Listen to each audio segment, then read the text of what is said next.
जिस घर में ये दुआ सुनी जाती है वहां अल्लाह की रहमतें ठहर जाती हैं और उस घर के लोगों के दिलों को सुकून मिलने लगता है। दोस्तों,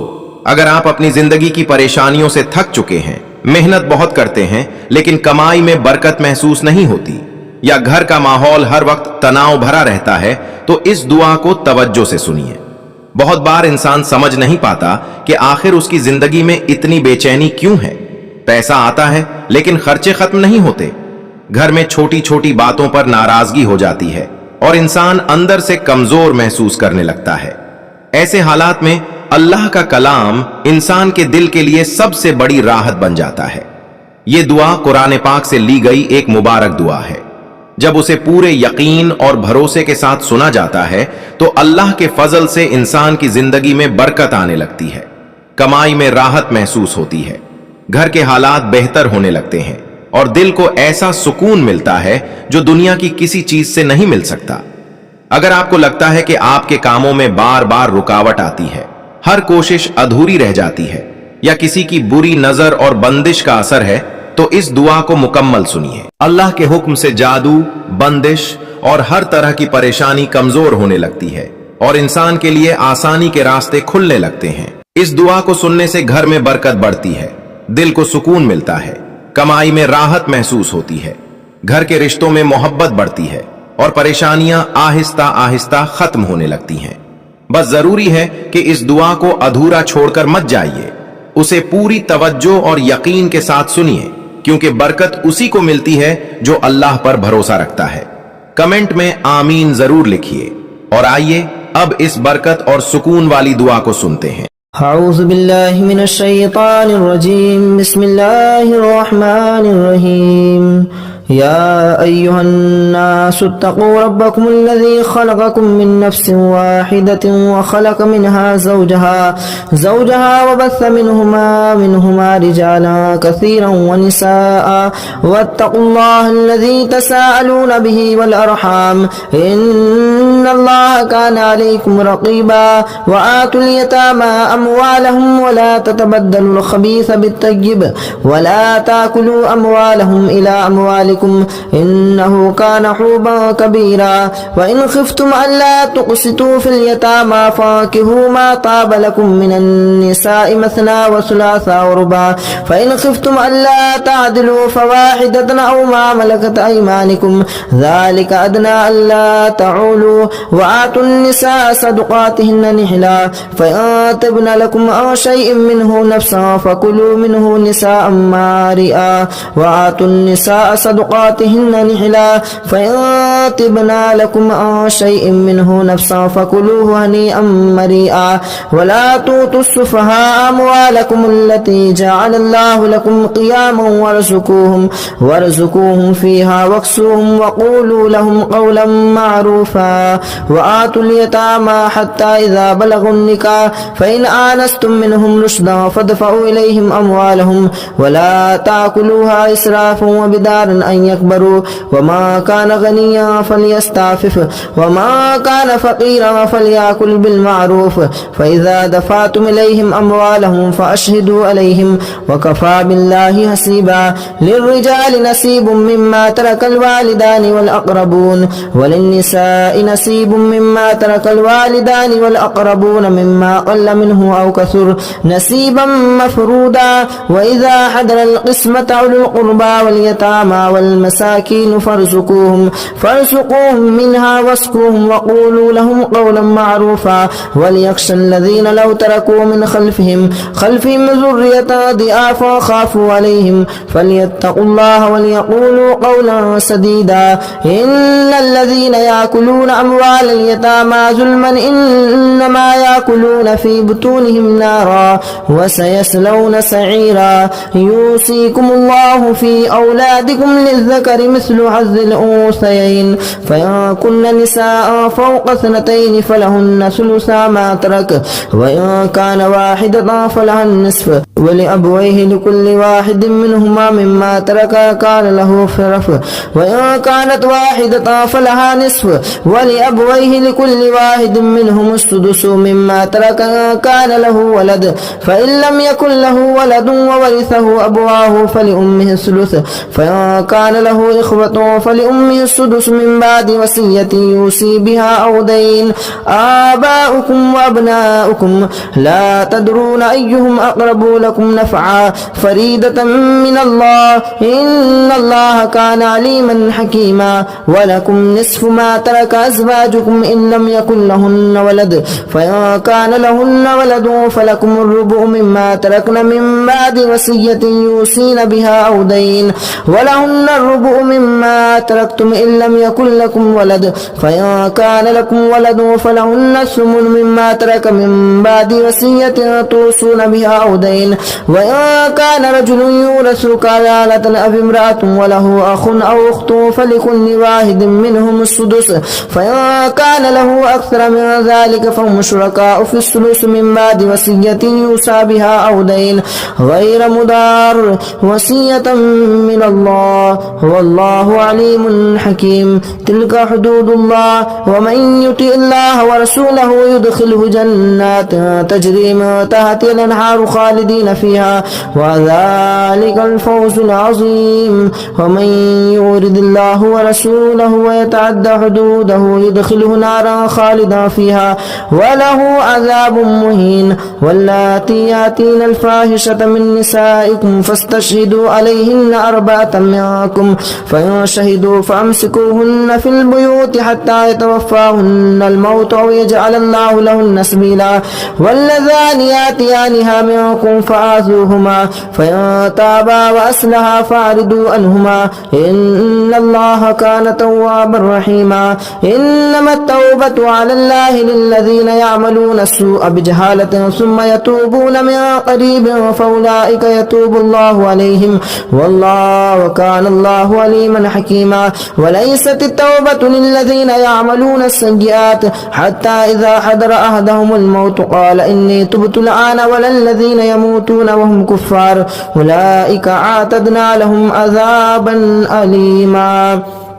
يا أيها الذين آمنوا لا يحل لكم أن ترثوا النساء كرها ولا تعدلوهن لتذهبوا ببعض ما آتيتموهن إلا أن يأتين بفاحشة مبينة وآشروهن بالمعروف فإن كرهتموهن فعسى أن تكرهوا شيئا ويجعل الله فيه خيرا كثيرا وإن أردتم أن تستبدلوا وإن أردتم استبدال زوج مكان زوج وآتيتم إحداهن قنطارا فلا تأخذوا منه شيئا أتأخذونه بهتانا وإثما مبينا وكيف تأخذونه وقد أفضى بعضكم إلى بعض وأخذن منكم ميثاقا غليظا ولا تنكحوا ما نكح آباؤكم من النساء إلا ما قد سلف إنه كان فاحشة ومقتا وساء سبيلا حرمت عليكم أمهاتكم وبناتكم وأخواتكم وأماتكم وخالاتكم وبنات الأخ وبنات الأخت وأمهاتكم اللاتي أرضانكم وأخواتكم من الرضاعة وأمهات نسائكم وربائبكم اللاتي في حجوركم من نسائكم اللاتي دخلتم بهن فإن لم تكونوا دخلتم بهن فلا جناح عليكم وحلائل أبنائكم الذين من أسلابكم وأن تجمعوا بين الأختين إلا ما قد سلف إن الله كان غفورا رحيما والمحسنات من النساء إلا ما ملكت أيمانكم كتاب الله عليكم وأحل لكم ما وراء ذلكم تبتغوا بأموالكم محسنين مسافهين غير مسافهين والمحسنات من النساء إلا ما ملكت أيمانكم كتاب الله عليكم وأحل لكم ما وراء ذلكم تبتغوا بأموالكم محسنين غير مسافهين فما استطعتم به منهن فآتوهن أجورهن فريدا ولا جناح عليكم فيما تراضيتم به من بعد الفريضة إن الله كان عليما حكيما ومن لم يستطع منكم طولا أن ينكح المحسنات المؤمنات فمما ملكت أيمانكم من فتياتكم المؤمنات والله أعلم بإيمانكم بعضكم من بعض فانكحوهن بإذن أهلهن وآتوهن أجورهن بالمعروف محسنات غير مسافحات وغير متخذي أخدان فإذا أحسن فإن أتينا بفاحشتهن فعليهن نصف ما على المحسنات من العذاب ذلك لمن خشي الآنة منكم وأن تصبروا خير لكم والله غفور رحيم يريد الله ليبين لكم ويهديكم سنن الذين من قبلكم ويتوب عليكم والله عليم حكيم والله يريد أن يتوب عليكم ويريد الذين يتبعون الشهوات أن تميلوا ميلا عظيما يريد الله أن يخفف عنكم وخلق الإنسان ضعيفا يا أيها الذين آمنوا لا تأكلوا أموالكم بينكم بالباطل إلا أن تكون تجارة أن تراد منكم ولا تقتلوا أنفسكم إن الله كان بكم رحيما ومن يفعل ذلك عدوانا وظلما فسوف نصليه نارا وكان ذلك على الله يسيرا أن تجتنبوا كبائر ما تنهون عنه نكفر عنكم سيئاتكم وندخلكم مدخلا كريما ولا تتمنوا ما فضل الله به بعضكم على بعض للرجال نصيب مما اكتسبوا وللنساء نصيب مما اكتسبن واسألوا الله من فضله إن الله كان بكل شيء عليما ولكل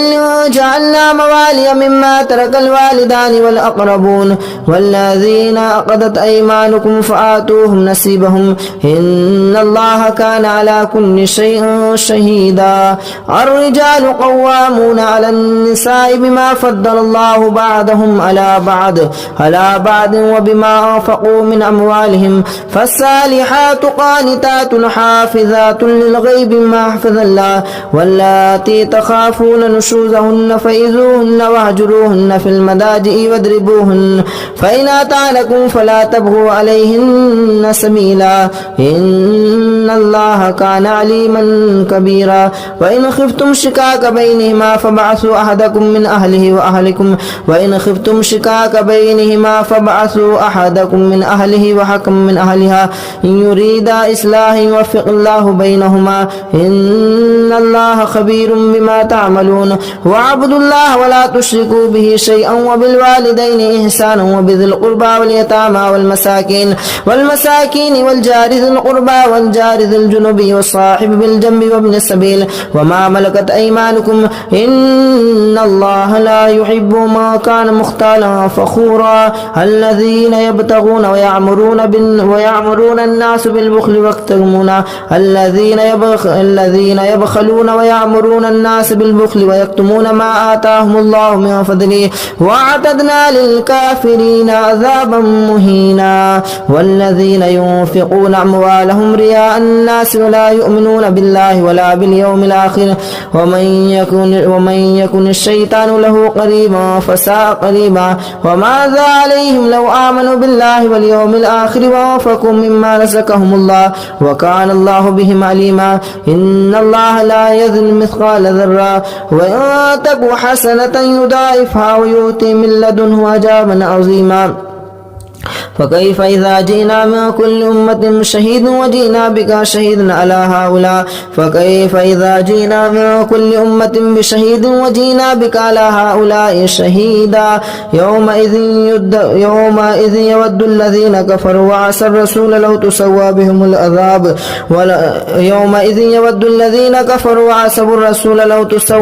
الأرض ولا يكتمون الله حديثا يا أيها الذين آمنوا لا تقربوا الصلاة وأنتم سكارى فلا حتى تعلموا ما تقولون ولا جنبا إلا آسري سبيله حتى تغتسلوا وإن كنتم مرضى أو على سفر أو جاء أحد منكم من الغائط لو مستم النساء فلم تجدوا ماء فتيمموا سعيدا طيبا فامسحوا بوجوهكم وأيديكم إن الله كان عفوا غفورا ألم تر إلى الذين أوتوا نصيبا من الكتاب يشترون الضلالة يريدون أن تضلوا السبيل والله أعلم بأعدائكم وكفى بالله وليا ولا وكفى بالله نصيرا من الذين هادوا يحرفون الكلم عن مواضعه ويقولون سمعنا وعصينا واسمع غير مسمع ورائنا ليا بألسنتهم وطعنا في دينهم ولو أنهم قالوا سمعنا وأطعنا واسمع وانظرنا لكان خيرا لهم وأعظم ولكن لعنهم الله بكفرهم فلا يؤمنون إلا قليلا يا أيها الذين أوتوا الكتاب آمنوا بما نزلنا مصدقا لما معكم من قبل أن نطمس وجوها فنردها على أدبارها أو نلعنهم فما لعنا أصحاب السبت وكان أمر الله مفعولا إن الله لا يغفر أن يشرك به ويغفر ما دون ذلك لمن يشاء ومن يشرك بالله فقد افترى إثما عظيما ألم تر إلى الذين يزكون أنفسهم بل الله يزكي من يشاء ولا يظلمون فتيلا انظر كيف يفترون على الله الكذب وكفى به إثما مبينا ألم تر إلى الذين أوتوا نصيبا من الكتاب يؤمنون بالجبت والطاغوت ويقولوا للذين كفروا هؤلاء أهدى من الذين آمنوا سبيلا أولئك الذين لعنهم الله ومن يلعن الله فلا تجد له نصيرا أم لهم نصيب من الملك فإذا لا يؤتون الناس نقيرا أم يحسدون الناس على ما آتاهم الله من فضله فقد آتينا على إبراهيم الكتاب والحكمة وآتيناهم ملكا عظيما فمنهم من آمن به ومنهم من صد عنه وكفى بجهنم سعيرا إن الذين كفروا بآياتنا سوف نصليهم نارا كلما نضجت جلودهم بدلناهم جلودا غيرها هؤلاء فمنهم من آمن به ومنهم من صد عنه وكفى بجهنم سعيرا إن الذين كفروا بآياتنا سوف نصليهم نارا كلما نضجت جلودهم بدلناهم جلودا غيرها ليذوقوا العذاب إن الله كان عزيزا حكيما والذين آمنوا وعملوا الصالحات سندخلهم جنات تجري من تحتها الأنهار خالدين فيها أبدا لهم فيها أزواج مطهرة وندخلهم ذلا ذليلا إن الله يأمركم أن تؤدوا الأمانات إلى أهلها وإذا حكمتم بين الناس أن تحكموا بالعدل إن الله نعم ما يعظكم به إن الله كان سميعا بصيرا يا أيها الذين آمنوا أطيعوا الله وأطيعوا الرسول وأولي الأمر منكم فإن تنازعتم في شيء فردوه إلى الله والرسول إن كنتم تؤمنون بالله واليوم الآخر ذلك خير وأحسن تأويلا ألم تر إلى الذين يزعمون أنهم آمنوا بما أنزل إليك وما أنزل من قبلك يريدون أن يتحاكموا إلى الطاغوت وقد أمروا أن يكفروا به ويريد الشيطان أن يضلهم ضلالا بعيدا وإذا قيل لهم تعالوا إلى ما أنزل الله وإلى الرسول رأيت المنافقين يصدون عنك صدود الله فكيف إذا أصابتهم مصيبة بما قدمت أيديهم ثم جاءوك يحلفون بالله إن أردنا إلا إحسانا وتوفيقا أولئك الذين يعلم الله ما في قلوبهم فاعرض عنهم وإذهم وقل لهم في أنفسهم قولا بليغا وما أرسلنا من رسول إلا ليطاع بإذن الله ولو أنهم إذ ظلموا أنفسهم جاءوك فاستغفروا الله واستغفر لهم الرسول لوجدوا الله توابا رحيما فلا وربك لا يؤمنون حتى يحكموك فيما شجر بينهم ثم لا يجدوا في أنفسهم حرجا مما قضيت ويسلموا تسليما ولو أنا كتبنا عليهم أن اقتلوا أنفسكم أو اخرجوا من دياركم ما فعلوه إلا قليل منهم ولو أنهم فعلوا ما يؤذون به لكان خيرا لهم وأشد تثبيتا وإذا لآتيناهم من لدن أجرا عظيما ولهديناهم صراطا مستقيما ومن يطع الله والرسول فأولئك مع الذين أنعم الله عليهم من النبيين والصديقين والشهداء والصالحين وحسن أولئك رفيقا ذلك الفضل من الله وكفى بالله عليما يا أيها الذين آمنوا خذوا حذركم فانفروا ثبات أو انفروا جميعا وإن منكم لمن ليبطئن فإن أصابتكم مصيبة قال قد أنعم الله علي إذ لم أكن معهم شهيدا ولئن أصابكم فضل من الله ليقولن ولئن أصابكم فضل من الله ليقولن كأن لم تكن بينكم وبينهم مودة يا ليتني كنت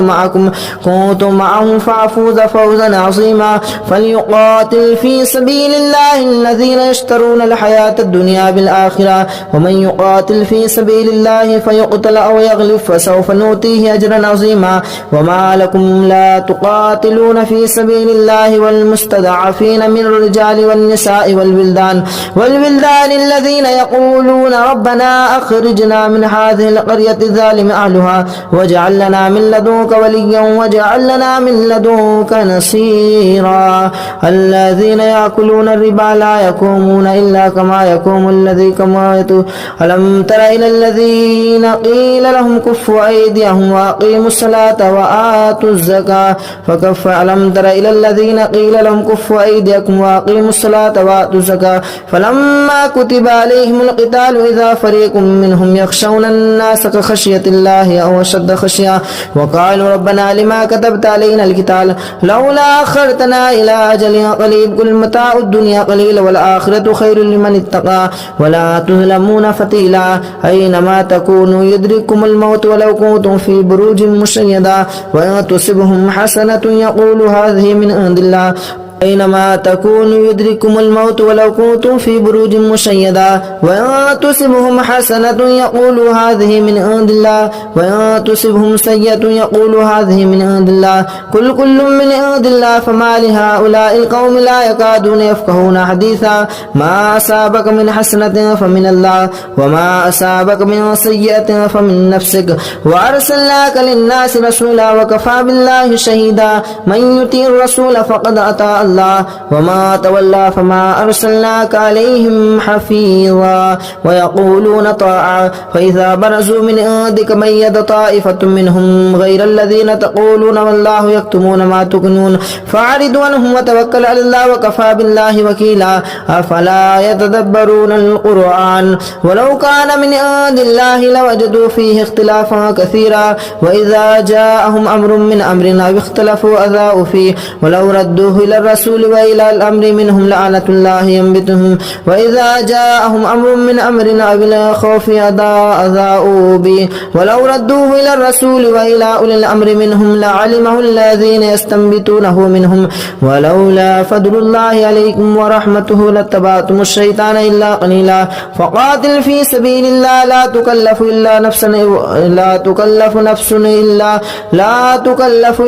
نفسها وحرد المؤمنين عسى الله أن يكف بعث الذين كفروا والله أشد بعثا وأشد تنكيلا من يشفع شفاعة حسنة يكن له نصيب منها ومن يشفع شفاعة سيئة يكن له نصيب منها وكان الله على كل شيء مقيتا وإذا حييتم بتحية فحيوا بأحسن منها أو ردوها إن الله كان على كل شيء حسيبا الله لا إله إلا هو ليجمعنكم إلى يوم القيامة لا ريب فيه ومن أصدق من الله حديثا فما لكم في المنافقين فئتين والله أركسهم بما كسبوا أتريدون أن تهدوا من أضل الله ومن يضلل الله فلا تجد له سبيلا ودوا لو تكفرون كما كفروا فتكونون سواء فلا تتخذوا منهم أولياء حتى يهاجروا في سبيل الله فإن تولوا فخذوهم واقتلوهم حيث وجدتموهم ولا تتخذوا منهم وليا ولا نصيرا إلا الذين يصلون إلى قوم بينكم وبينهم ميثاق أو جاءوكم حدثت صدورهم أو يقاتلوكم أو يقاتلوا قومهم ولو شاء الله لسلطهم عليكم فلقاتلوكم فإن اعتزلوكم فلم يقاتلوكم وألقوا إليكم السلام فما جعل لكم عليكم سبيلا ستجدون آخرين يريدون أن يعملوكم ويعملوا قومهم كلما ردوا إلى الفتنة أركسوا فيها فإن لم يعتزلوكم ويلقون إليكم السلام ويكفوا أيديهم فيأخذوهم واقتلوهم حيث ثقفتموهم وأولئكم جعلنا لكم عليهم سلطانا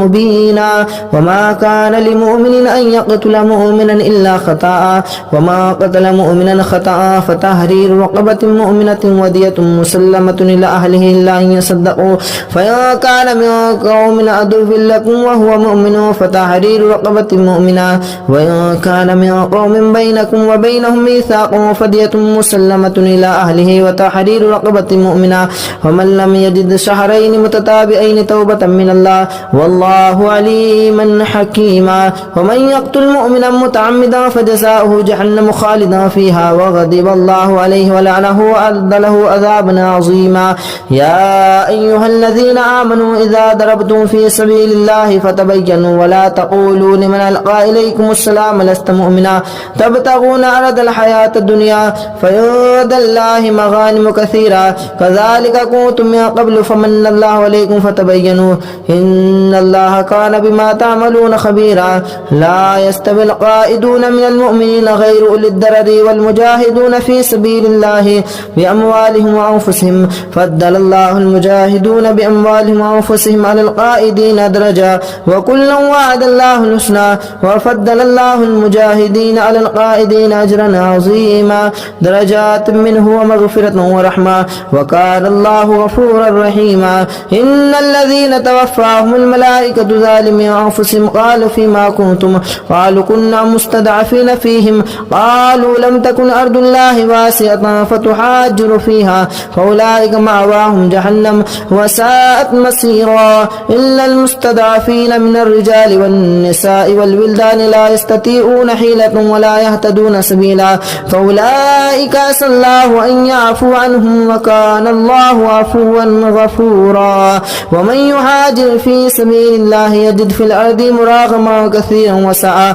ومن يخرج من بيته مهاجرا لله ورسوله ثم يدركه الموت فقد وقع أجره إلى الله وكان الله غفورا رحيما وإذا ضربتم في الأرض فليس عليكم جناح أن تقتلوا من صدقات وإذا ضربتم في الأرض فليس عليكم جناح أن تقصدوا من أصواتكم إن خفتم أن يفتنكم الذين كفروا إن الكافرين كانوا لكم عدوا مبينا وإذا كنت فيهم فأقمت لهم الصلاة فلتقم طائفة منهم معك وليأخذوا أسلحتهم فإذا سجدوا فليأكلوا من ورائكم ولتأتي طائفة أخرى لم يصلوا فليصلوا عليكم وليأخذوا حذركم وأسلحتكم ود الذين كفروا لو تغفلون عن أسلحتكم وأمتعتكم فيميلون عليكم ميلة واحدة ولا جناح عليكم إن كان بكم أو متم ولا جناح عليكم إن كان بكم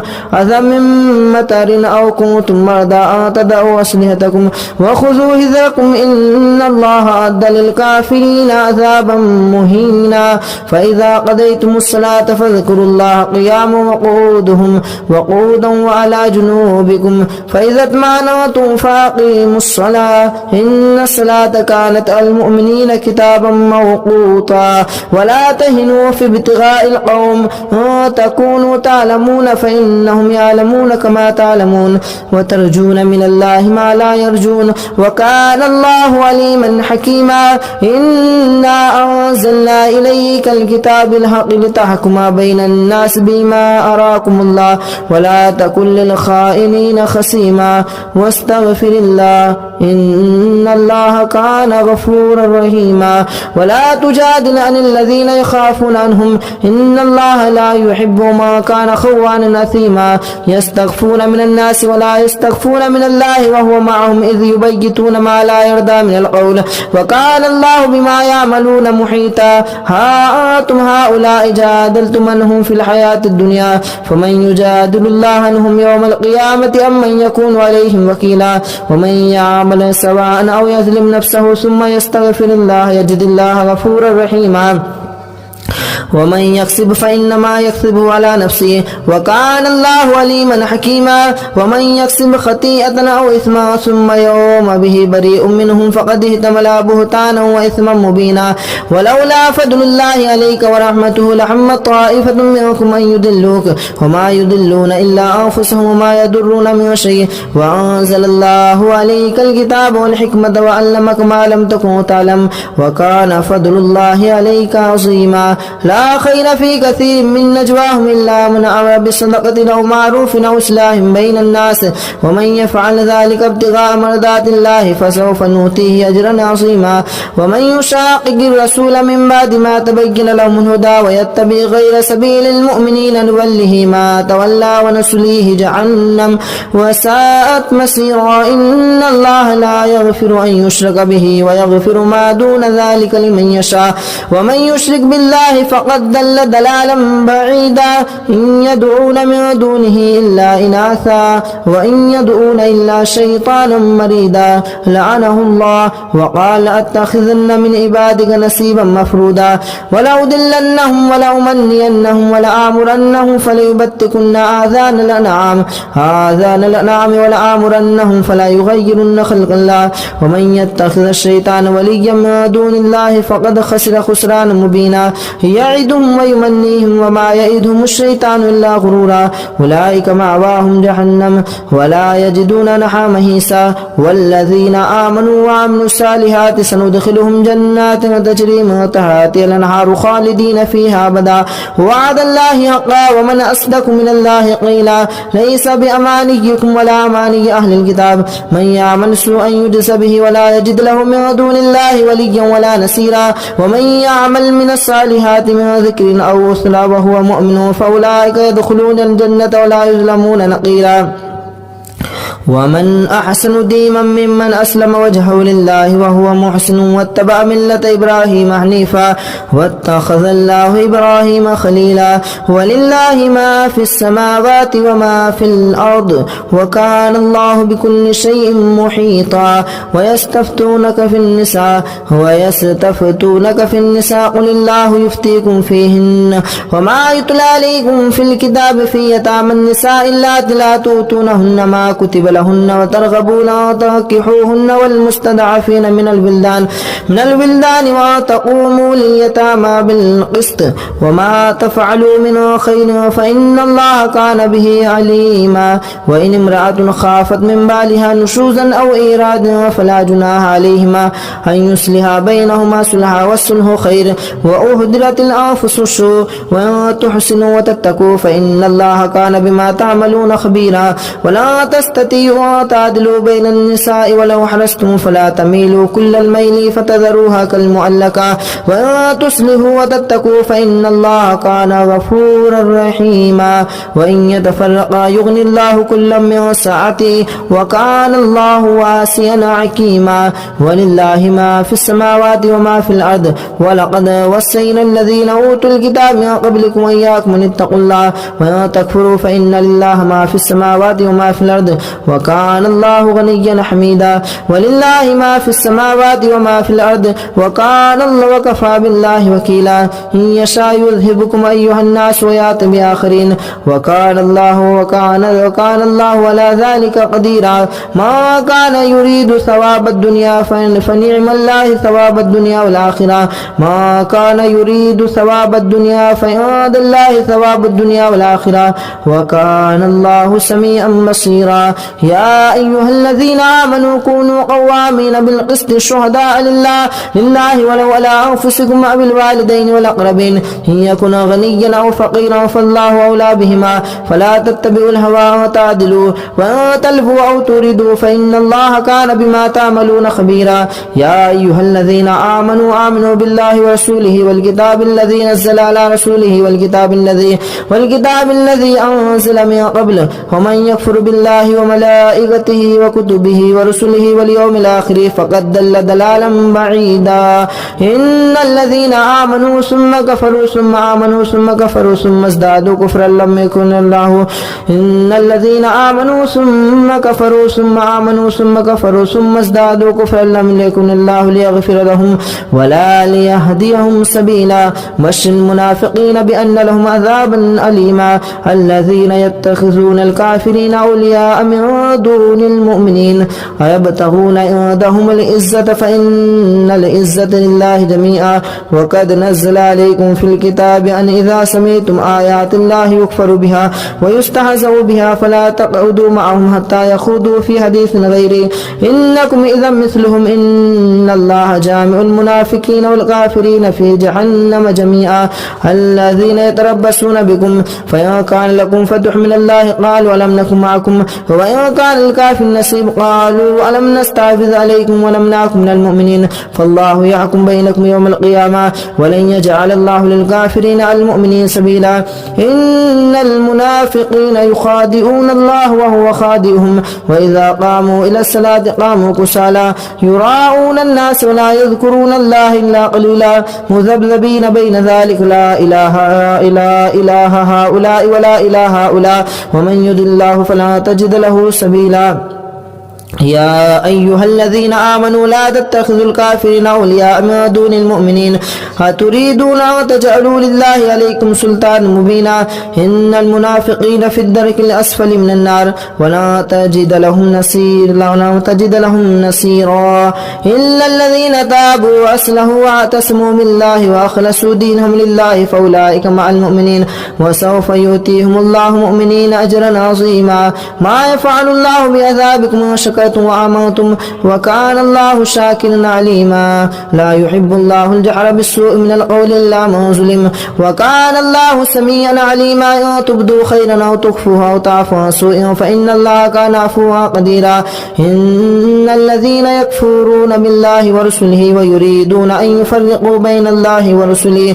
أولئك هم الذين كفروا بالله ورسله ويريدون أن يفرقوا بين الله ورسله ويقولون نؤمن ببعض ونكفر ببعض ويريدون أن يتخذوا بين ذلك سبيلا أولئك هم الكافرون حقا واعتدنا للكافرين عذابا مهينا والذين آمنوا بالله ورسوله ولم يفرقوا بين أحد منهم أولئك سوف يؤتيهم أجورهم وكان الله غفورا رحيما يسألونك أهل الكتاب تنزل عليهم كتابا من السماء فقد سألوا موسى أكبر من ذلك فقالوا أرنا الله جهرة فأخذتهم الصاعقة بظلمهم ثم اتخذوا الإجل من بعد ما جاءتهم البينات فعفونا عن ذلك وآتينا موسى سلطانا مبينا ورفعنا فوقكم الطور بسيماهم وقلنا لهم ادخلوا الباب سجدا وقولوا لهم تعالى معروفا وأخذهم ميثاق غير معروف فمما نقضهم ميثاقهم وكفرهم بآيات الله وقتلهم الأنبياء بغير حق وقولهم قلوبنا غلف بل لعنهم الله بكفرهم فقليلا ما يؤمنون وبكفرهم وقولهم على مريم بهتانا عظيما وقولهم إنا قتلنا عيسى ابن مريم بل افترى فمنهم من آمن به ومنهم من كف عنه وبما نقضهم ميثاقهم وكفرهم بآيات الله وقتلهم الأنبياء بغير حق وقولهم قلوبنا غلف بل تبع الله عليها بكفرهم فلا يؤمنون إلا قليلا وبكفرهم وقولهم على مهتان عظيما وقولهم إنا قتلنا المسيح عيسى ابن مريم رسول الله وما قتلوه وما صلبوه ولكن سلم وإن الذين اختلفوا لفي شك منه بل افترى عليكم سلطانا مبينا يا أيها الذين آمنوا استعينوا بالصبر والصلاة إن الله مع الصابرين بل افترى عليه عليما وكان الله عزيزا حكيما أعوذ بالله من الشيطان الرجيم بسم الله الرحمن الرحيم يا أيها الذين آمنوا أوفوا بالعقود أحلت لكم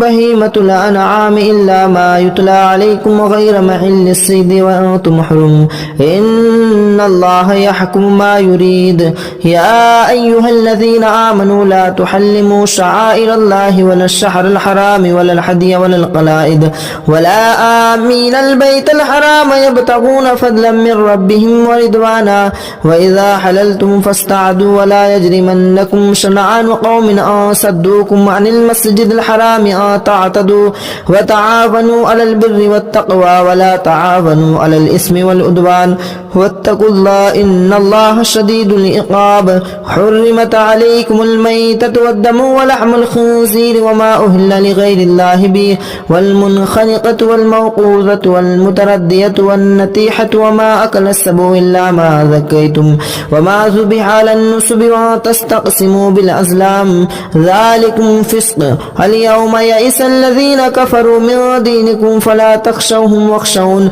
اليوم أكملت لكم دينكم وأتممت عليكم نعمتي ورضيت لكم الإسلام دينا فمن اضطر في مخمسة غير متجانف إثم فإن الله غفور رحيم. يسألونك ماذا أحل لهم قل أحل لكم الطيبات وما علمتم من الجوارح مكلبين تعلمونهن مما علمكم الله فكلوا مما أمسكن عليكم واذكروا اسم الله عليك واتقوا الله إن الله شديد العقاب. اليوم أحل لكم الطيبات وطعام الذين أوتوا الكتاب حل لكم وطعامكم حل لهم والمحسنات من المؤمنات والمحسنات من الذين أوتوا الكتاب من قبلكم إذا آتيتموهن أجورهن محسنين غير مسافهين ولا مستخيرين آخرا ومن يكفر بالإيمان فقد حبط عمله وهو في الآخرة هم الخاسرون. يا أيها الذين آمنوا إذا قمتم إلى الصلاة فاغسلوا وجوهكم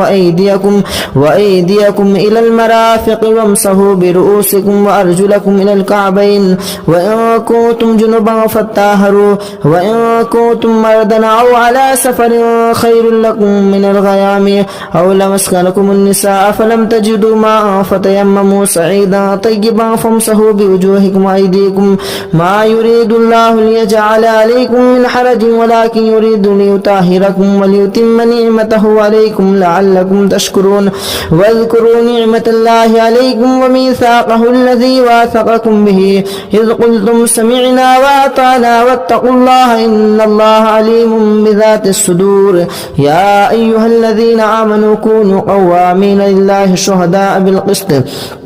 ولا يجرمنكم شنآن قوم أن صدوكم عن المسجد الحرام أن تعتدوا وتعاونوا على البر والتقوى. يا أيها الذين آمنوا كونوا قوامين لله شهداء بالقسط ولا يجرمنكم شنآن قوم أن صدوكم عن المسجد الحرام أن تعتدوا وتعاونوا على البر والتقوى ولا تعاونوا على الإثم والعدوان واتقوا الله إن الله شديد العقاب. يا أيها الذين آمنوا كونوا قوامين لله شهداء بالقسط ولا يجرمنكم شنآن قوم على ألا تعدلوا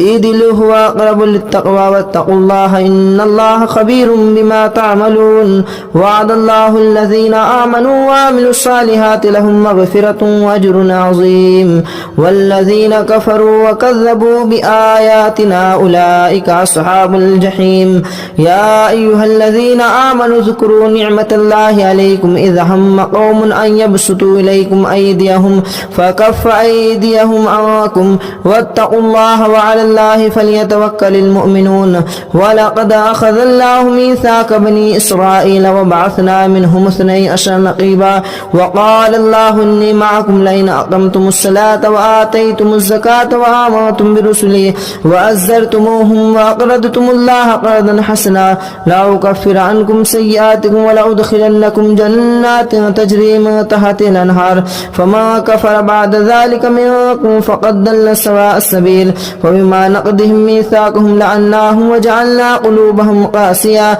يحرفون الكلم عن مواضعه ونسوا حظا مما ذكروا به. ولا يجرمنكم أن تطهروا ولا تزالوا تطلعوا على خاناتكم منكم إلا قليلا منهم فاعفوا عنهم واستغفروا لهم إن الله يحب المحسنين. ومن الذين قالوا إنا نصارى أخذنا ميثاقهم فنسوا حظا مما ذكروا به فأغرينا بينهم بينهم العداوة والبغضاء إلى يوم القيامة وسوف ينبئهم الله بما كانوا يصنعون يا أهل الكتاب قد جاءكم رسولنا يبين لكم كثيرا مما كنتم تخفون من الكتاب ويعفو عن كثير قد جاءكم من الله نور وكتاب مبين يهدي به الله من اتبعه ودار رضوانه سبلا ويخرجنكم من الظلمات إلى النور بإذن ربهم ويهديهم إلى صراط مستقيم لقد كفر الذين قالوا إن الله هو المسيح ابن مريم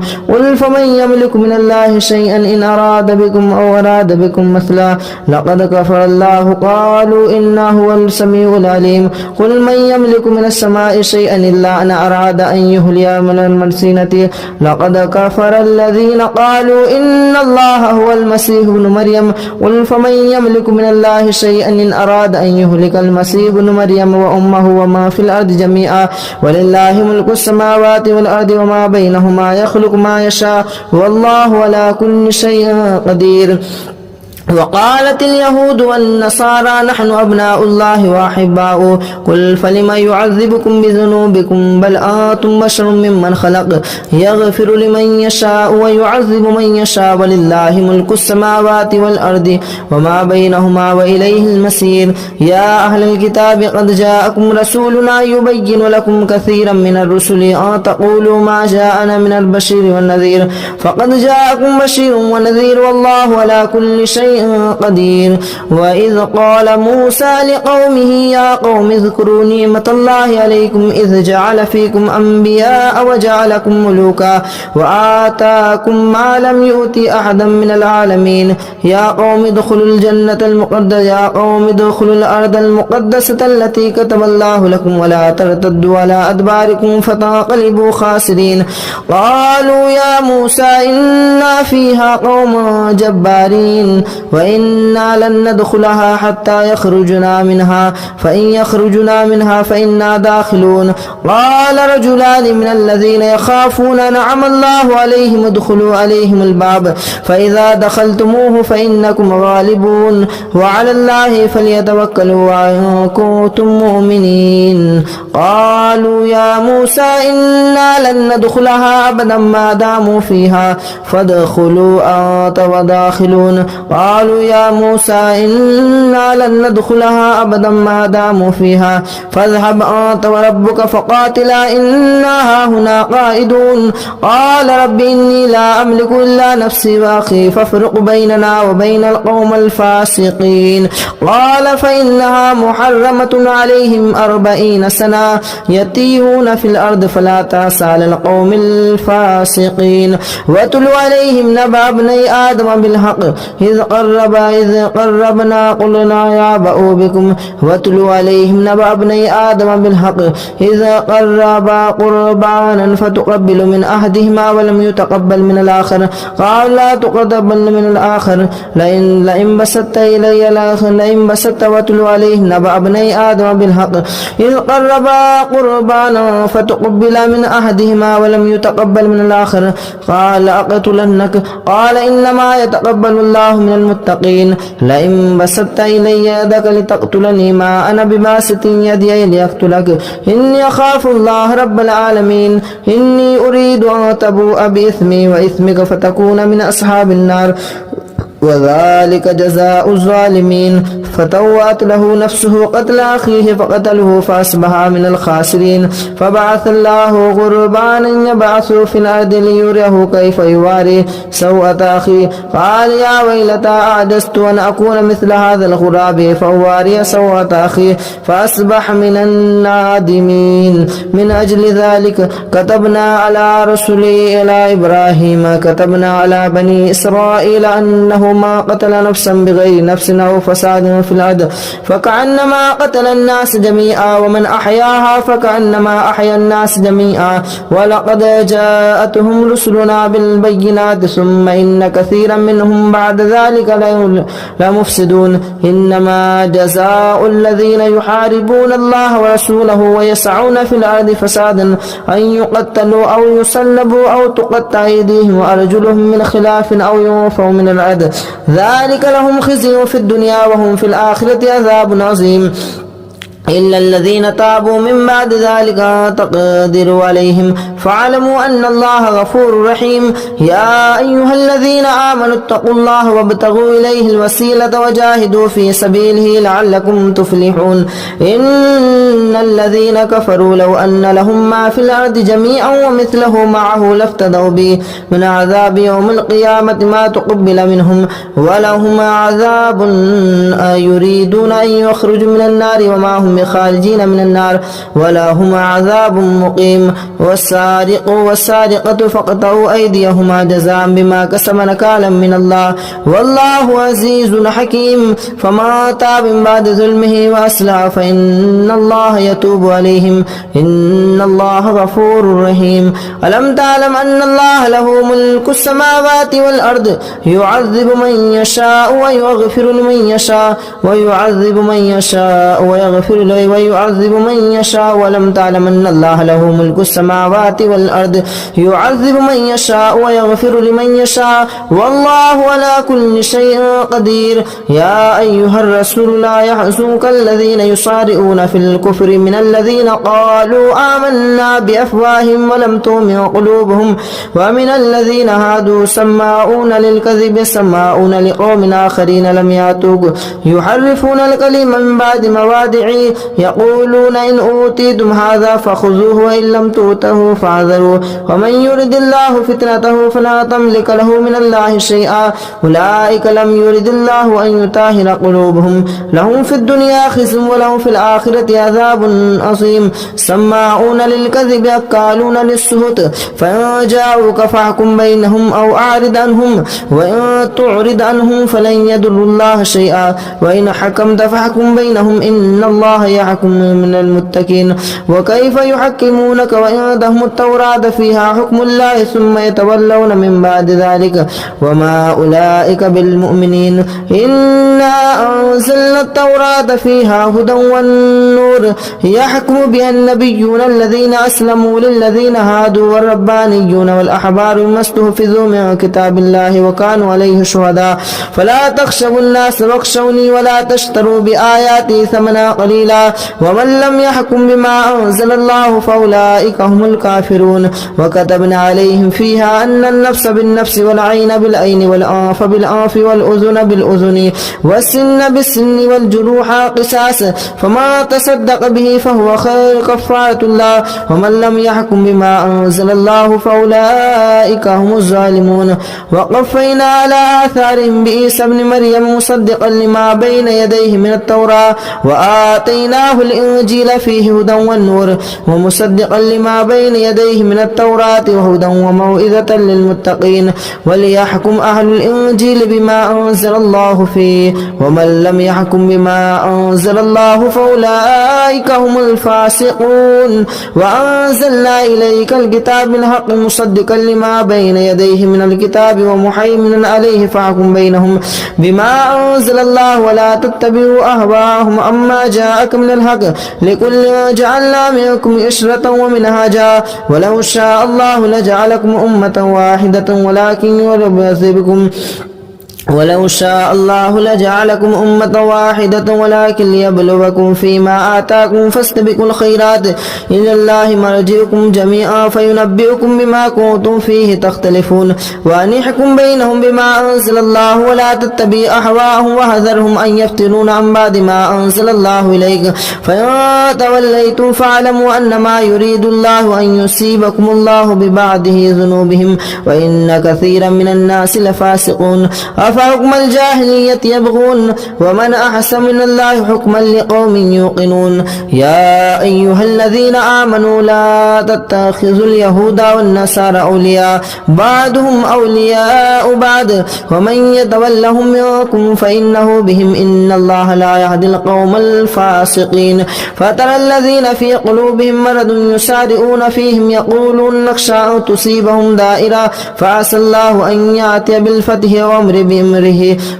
فيعلم الله من يشاء ويشاء فترى الذين في قلوبهم مرض يسارعون فيهم يقولون نخشى أن تصيبنا دائرة فعسى الله أن يأتي بالفتح أو أمر من عنده فيصبحوا على ما أسروا في أنفسهم نادمين ويقول الذين آمنوا هؤلاء الذين أقسموا بالله جهد أيمانهم إنهم لمعكم حبطت أعمالهم فأصبحوا خاسرين يا أيها الذين آمنوا من يرتد منكم عن دينه فسوف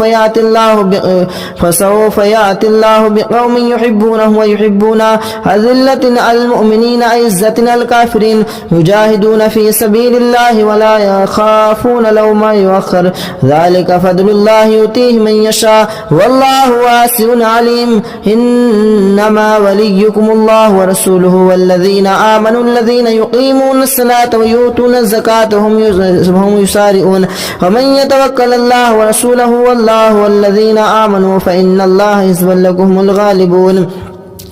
يا أيها الذين آمنوا لا تتخذوا الذين اتخذوا دينكم هزوا ولعبا من الذين أوتوا الكتاب من قبلكم والكفار أولياء واتقوا الله إن كنتم مؤمنين وإذا ناديتم إلى الصلاة اتخذوها هزوا ولعبا ذلك بأنهم قوم لا يعقلون قل يا أهل الكتاب هل تنقمون منا إلا أن آمنا بالله وما أنزل إلينا وما أنزل من قبل وأن أكثركم فاسقون قل هل أنبئكم بشر من ذلك مثوبة عند الله من لعنهم الله وغضب عليه وجعل منهم القردة والخنازير والعبد الطاغوت أولئك شر مكانا وأضل عن سواء السبيل وإذا جاءوكم قالوا آمنا وقد دخلوا بالكفر وهم قد خرجوا به والله أعلم بما يعلم والله أعلم بما كانوا يكتمون وترى كثيرا منهم يسارعون في الإثم والعدوان وأكلهم السحت لبئس ما كانوا يعملون لولا ينهاهم الربانيون والأحبار عن قولهم الإثم وأكلهم السحت لبئس ما كانوا يصنعون وقالت اليهود يد الله مغلولة غلت أيديهم ولئنوا بما قالوا بل يداه مبسوطتان ينفق كيف يشاء وليزيدن كثيرا منهم ما أنزل إليك من ربك طغيانا وكفرا وألقينا بينهم العداوة والبغضاء إلى يوم القيامة كلما أوقدوا نارا للحرب أطفأ الله ويسعون في الأرض فسادا والله لا يحب المفسدين ولو أن أهل الكتاب آمنوا واتقوا لكفرنا عنهم سيئاتهم ولأدخلنهم جنات تجري من تحتها الأنهار ولو أنهم أقاموا الصلاة والإنجيل وما أنزل الله إليك من ربهم لأكلوا من فوقهم ومن تحت أرجلهم منهم أمة مقتصدة وكثير منهم ساء ما كانوا يعملون يا أيها الرسول بلغنا ما أنزل إليك من ربك وإن لم تفعل فما بلغت رسالته والله يعصمك من الناس إن الله لا يهدي القوم الكافرين قل يا أهل الكتاب لتنكمون قل يا أهل الكتاب لستم على شيء حتى تقاتلوا التوراة والإنجيل وما أنزل إليكم من ربكم ويزيد الذين كثيرا منهم ما أنزل إليك من ربك طغيانا وكفرا فلا تأس على القوم الكافرين إن الذين آمنوا والذين هادوا والسابئون والنصارى من آمن بالله واليوم الآخر وعمل صالحا فلهم أجرهم عند ربهم ولا خوف عليهم ولا إن الذين آمنوا والذين هادوا والسابئون والنصارى من آمن بالله واليوم الآخر وعمل صالحا فلا خوف عليهم ولا هم يحزنون لقد أخذنا ميثاق بني إسرائيل وأرسلنا إليهم رسلا كلما جاءهم رسول بما لا تهوى أنفسهم فريقا كذبوا وفريقا يقتلون وحسبوا أن لا تكون فتنة فجمعوا وسموا إلى الله تعالى عليهم ثم عموا وسموا كثيرا منهم والله بصير بما يعملون لقد كفر الذين قالوا إن الله هو المسيح ابن مريم وقال المسيح المسيح يا بني إسرائيل اعبدوا الله ربي وربكم إنه من يشرك بالله فقد حرم الله عليه الجنة ومأواه النار وما للظالمين من أنصار لقد كفر الذين قالوا إن الله ثالث ثلاثة وما من إله إلا إله واحد وإن لم ينتهوا عما كانوا ليمسن الذين كفروا منهم عذاب أليم أفلا يتوبون إلى الله ويستغفرون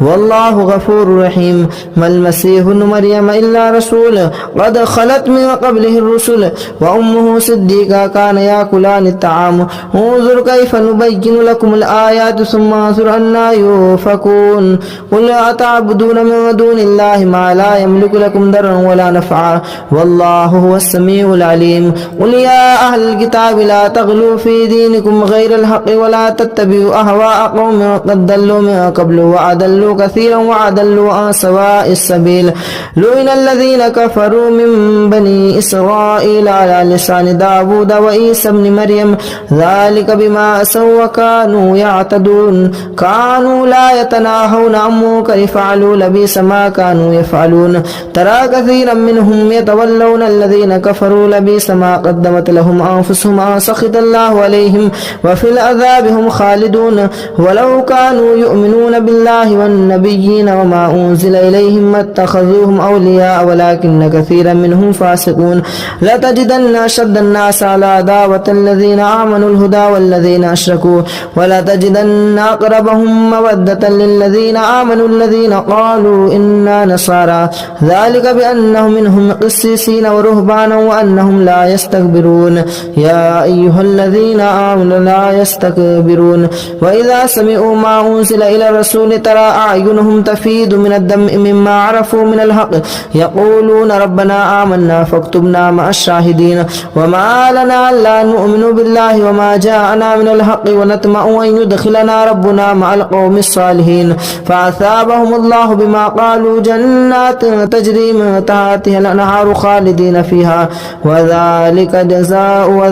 جزاء المحسنين والذين كفروا وكذبوا بآياتنا أولئك أصحاب الجحيم يا أيها الذين آمنوا لا تحرموا طيبات ما أحل الله لكم ولا تعتدوا إن الله لا يحب المعتدين وكلوا مما رزقكم الله حلالا طيبا واتقوا الله الذي أنتم به مؤمنون لا يؤاخذكم الله باللغو في أيمانكم ولكن يؤاخذكم بما عقدتم الأيمان فكفارته إطعام 10 مساكين من أوسط ما تطعمون أهليكم أو كسوتهم أو تحرير رقبة فمن لم يجد فصيام 3 أيام ذلك كفارة أيمانكم إذا حلفتم واحفظوا أيمانكم كذلك يبين الله لكم آياته لعلكم تشكرون يا أيها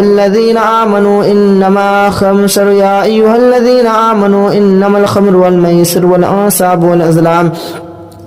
رجس من عمل الشيطان فاجتنبوه لعلكم تفلحون إنما يريد الشيطان أن يوقع بينكم العداوة والبغضاء في الخمر والميسر ويصدكم عن ذكر الله وعن الصلاة فهل أنتم منتهون وأطيعوا الله وأطيعوا الرسول واحذروا فإن توليتم فاعلموا أنما على رسولنا البلاغ المبين ليس عليكم جناح أن تبتغوا فضلا من ربكم ليس على الذين آمنوا وعملوا الصالحات جناح فيما طعموا إذا ما اتقوا وآمنوا وعملوا الصالحات ثم اتقوا وآمنوا ثم اتقوا وأحسنوا والله يحب المحسنين يا أيها الذين آمنوا ليبلونكم الله بشيء من الصيد تناله أيديكم ورماحكم ليعلم الله من يخافه بالغيب فمن اعتدى بعد ذلك فله عذاب أليم يا أيها الذين آمنوا لا تقتلوا الصيد وأنتم حرم وما قتله منكم متعمدا فجزاء مثل ما قتل من النعيم يحكم به ذوى عدل منكم هديا بالغ الكعبة وكفارة طعام مساكين وعدل ذلك صياما ليذوق وبال أمره عفى الله عما سلف ومن عاد فينتقم الله منه والله عزيز ذو انتقام أحل لكم صيد البحر وطعامه متاعا لكم وللسير وحرم عليكم أهل لكم ليلة الصيام الرفث أحل لكم صيد البحر وطعامه متاعا لكم وللسيارة وحرم عليكم صيد البر ما دمتم حرما واتقوا الله الذي إليه تهشرون جعل الله الكعبة البيت الحرام قياما للناس والشهر الحرام والهدي والقلائد ذلك لتعلموا أن الله يعلم ما في السماوات وما في الأرض وأن الله بكل شيء عليم اعلموا أن الله شديد العقاب وأن الله غفور رحيم ما على الرسول إلا البلاغ والله يعلم ما تبدون وما تكتمون قل لا يستوي الخبيث والطيب ولو أعجب كثرة الخبيث فاتقوا الله يا أولي الألباب لعلكم تفلحون يا أيها الذين آمنوا لا تسألوا عن أشياء تبد لكم ما تسؤكم ولا تسألوا عنها حين ينزل القرآن تبد لكم عفى الله عنها والله غفور حليم قد سألها قوم من قبلكم ثم أصبحوا بها كافرون ما جعل الله من بحيرة ولا سائبة ولا وسيلة ولا حام ولكن الله كفروا يفعلون مع الكذبين وأكثرهم لا يعقلون وإذا قيل لهم تعالوا إلى ما أنزل الله وإلى الرسول قالوا حسبنا ما وجدنا عليه آباءنا أولو كان آباؤهم لا يعقلون شيئا ولا يهتدون يا أيها الذين آمنوا عليكم أنفسكم لا يضركم ما ضل إذا اهتديتم إلى الله مرجعكم ينبئكم بما كنتم تعملون يا أيها الذين آمنوا شهادة بينكم إذا حضر أحدكم الموت حين الوصية اثنان ذوى عدل منكم أو آخران من غيركم إن أنتم ضربتم في الأرض فأصابتكم مصيبة الموت تحبسونهما من بعد الصلاة فيقسمان بالله إن ارتبتم لا نشتري به ثمنا ولو كان ذا قربى ولا نكتم شهادة الله إنا إذا لمن الآثمين فإن أثر على أنهم استحق إثما فآخران يقومان مقامهما من الذين استحق عليهم الأوليان وليان فيقسمان بالله لشهادتنا حق من شهادتهما وما اعتدينا إنا إذا لمن الظالمين ذلك أدنى أن يأتوا بالشهادة على وجهها إن يخافوا ترد إيمانا بعد إيمانهم واتقوا الله واعلموا أن الله لا يهدي القوم الفاسقين يوم يجمعكم الرسول فيقول ماذا أجبتم قالوا لا علم لنا إنك أنت العليم الحكيم إذ قال الله يا عيسى ابن مريم اذكر نعمتي عليك وعلى والدتك إذ أيدتك بروح القدس تكلم الناس في المهد وكهلا وإذ علمتك الكتاب والحكمة والتوراة والإنجيل وإذ تخلق من الطين كهيئة الطير بإذني فتنفخ فيها فتكون طيرا بإذني وتبرئ الأكمه والأبرص بإذني وإذ تخرج الموت بإذني وإذ كففت بني إسرائيل عنك إذ جئتهم بالبينات فقال الذين كفروا منهم إن هذا إلا سحر مبين وإذ أوحيت إلى الحواريين أن آمنوا بي وبرسولي قالوا آمنا واشهد بأننا مسلمون إذ قال الحواريون يا عيسى ابن مريم هل يستطيع ربك أن ينزل علينا مائدة من السماء قال اتقوا الله إن كنتم مؤمنين قالوا نريد أن نأكل منها وتطمئن قلوبنا ونعلم قد صدقتنا ونكون عليها من الشاهدين قال عيسى ابن مريم اللهم ربنا أنزل علينا مائدة من السماء قال الله إن الله وإذ قال الله يا عيسى ابن مريم أنت قلت للناس تكفر قالوا سبحانك لا أقول لكم بالله إن كنتم تقولون ما كنت لكم إلا من أوتي به أن اعبدوا الله وكنتم به شهيد منكم إن تعذبكم ففريقا كذبتم قال الله هذا يوم ينفع صادق لهم جنات تجري من تحت الأنهار خالدين فيها أبدا رضي الله عنهم ورضوا عنه لله ملك السماوات وما في الأرض وهو على كل شيء قدير. أعوذ بالله من الشيطان الرجيم بسم الله الرحمن الرحيم الذين كفروا وصدوا عن سبيل الله أضل أعمالهم والذين آمنوا وعملوا الصالحات وآمنوا بما نزل على محمد وهو الحق من ربهم كفر عنهم سيئاتهم وأصلح بالهم ذلك بأن الذين كفروا اتبعوا الباطل وأن الذين آمنوا اتبعوا الحق من ربهم كذلك يضرب الله للناس أمثالهم فإذا لقيتم الذين كفروا فصرب الرقاب حتى إذا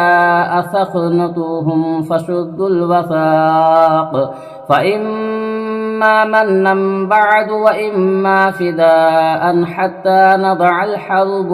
أوزارها ذلك ولو يشاء الله لانتصر منهم ولكن ليبلو بعضهم ببعض والذين قتلوا في سبيل الله فلن يضل أعمالهم سيهديهم ويصلح بالهم ويدخلهم الجنة أرفها لهم يا أيها الذين آمنوا إن تنصروا الله ينصركم ويثبت أقدامكم والذين كفروا فتعسا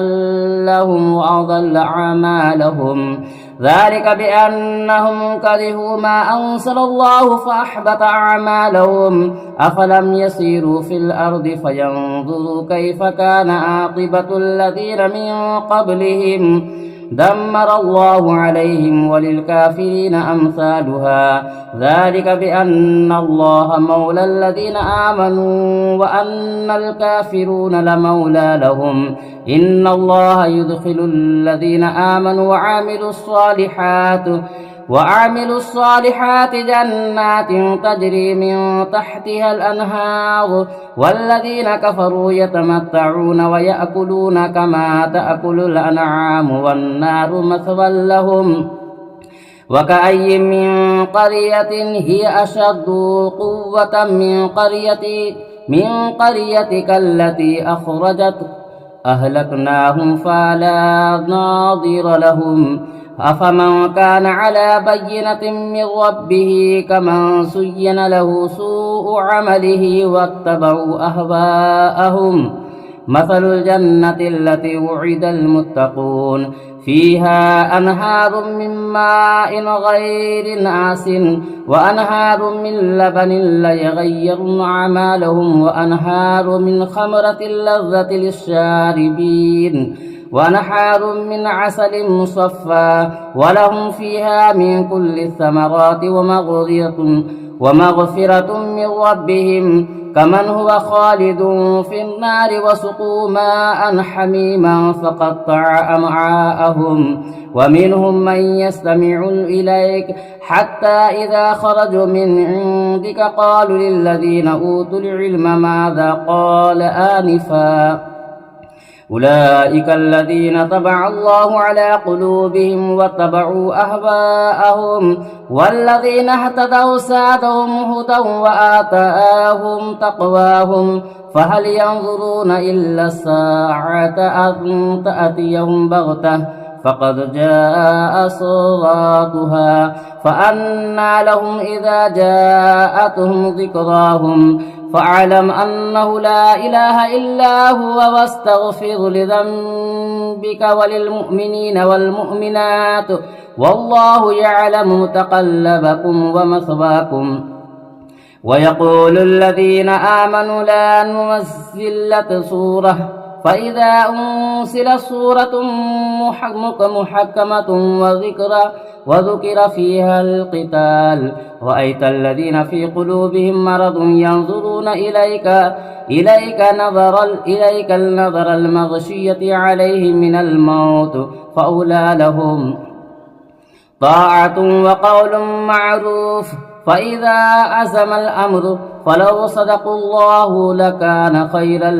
لهم فهل عسيتم إن توليتم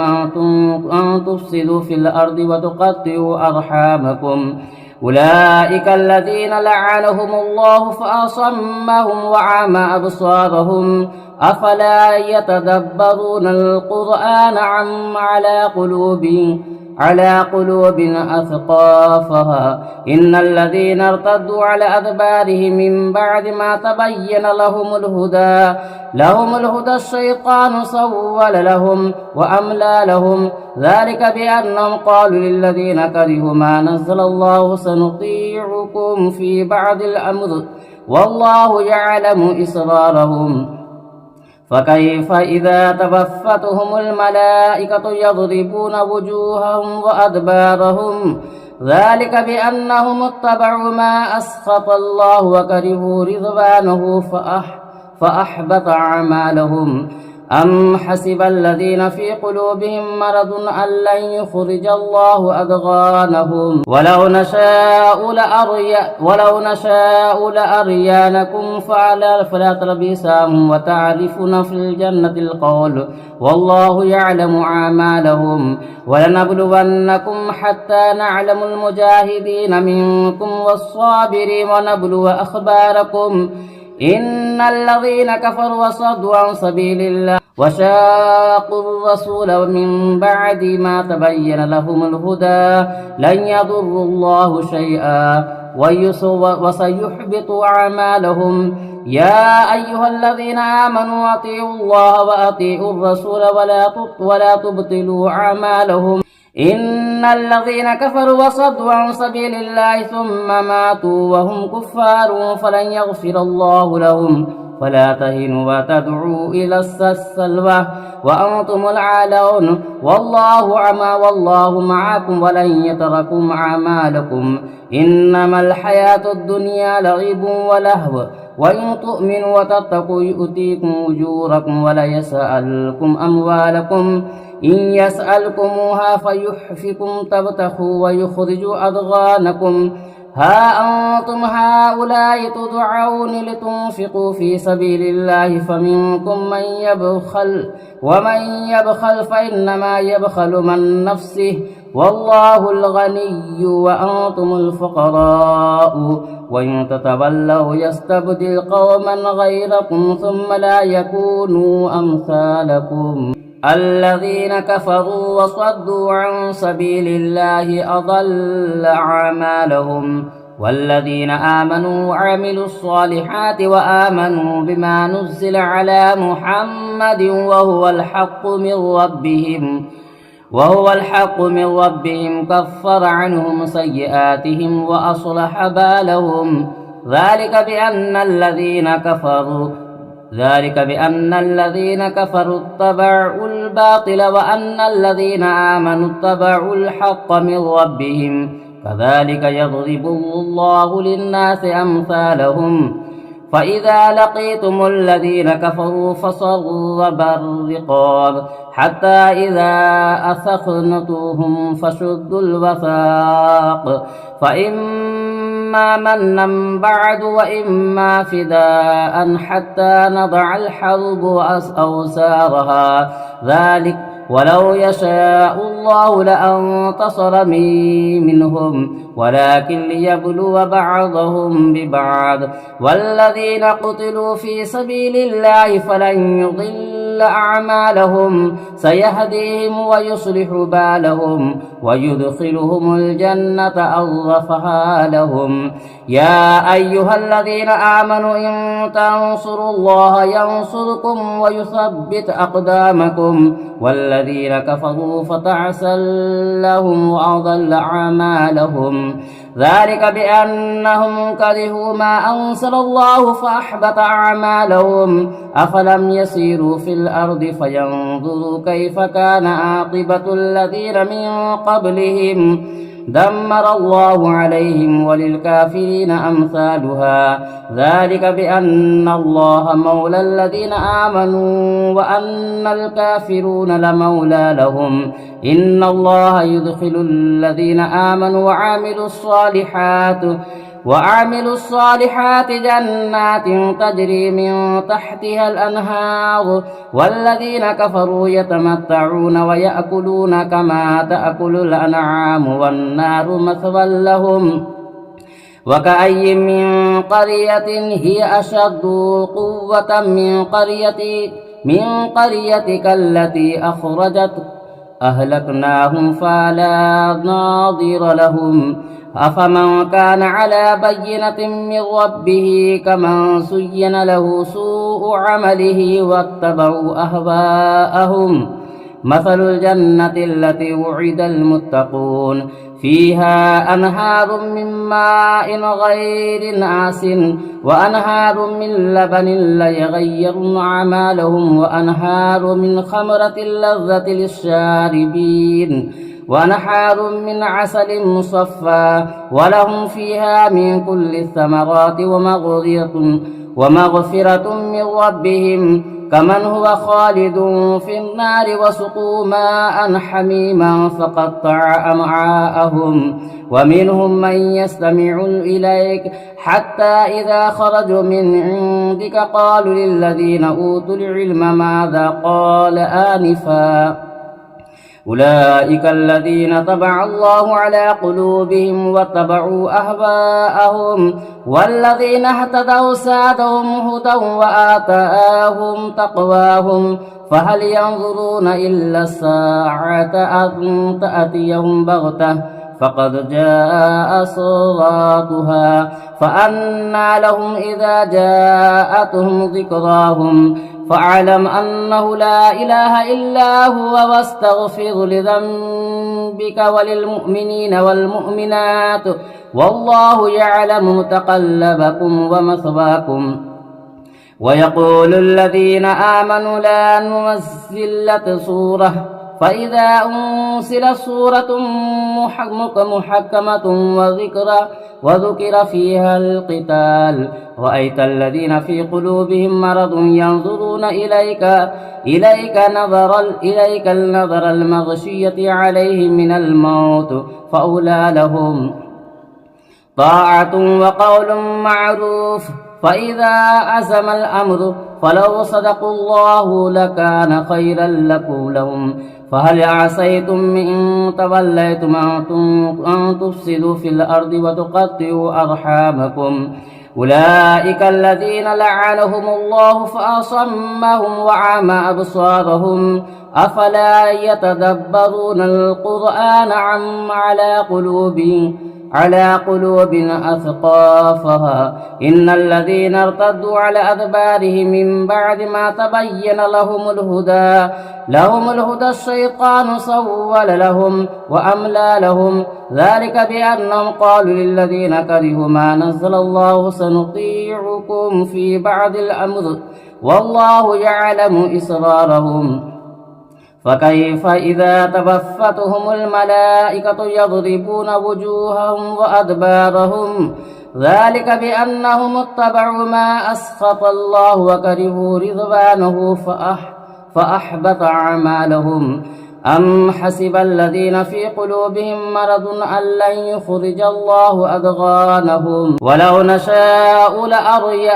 نشاء لأريانكم فلا تلبسهم وتعرفون في الجنة القول والله يعلم أعمالهم ولنبلونكم حتى نعلم المجاهدين منكم والصابرين ونبلو أخباركم إن الذين كفروا وصدوا عن سبيل الله وشاقوا الرسول من بعد ما تبين لهم الهدى لن يضروا الله شيئا وسيحبط أعمالهم يا أيها الذين آمنوا أطيعوا الله وأطيعوا الرسول ولا تبطلوا أعمالهم إن الذين كفروا وصدوا عن سبيل الله ثم ماتوا وهم كفار فلن يغفر الله لهم فلا تهنوا وتدعوا إلى السلوى وأنتم العالون والله معكم ولن يتركم أعمالكم إنما الحياة الدنيا لعب ولهو وإن تؤمنوا وتتقوا يؤتيكم أجوركم ولا يسألكم أموالكم إن يسألكموها فيحفكم تبتخوا ويخرجوا أضغانكم ها أنتم هؤلاء تدعون لتنفقوا في سبيل الله فمنكم من يبخل ومن يبخل فإنما يبخل من نفسه والله الغني وأنتم الفقراء وإن تتولوا يستبدل قوما غيركم ثم لا يكونوا أمثالكم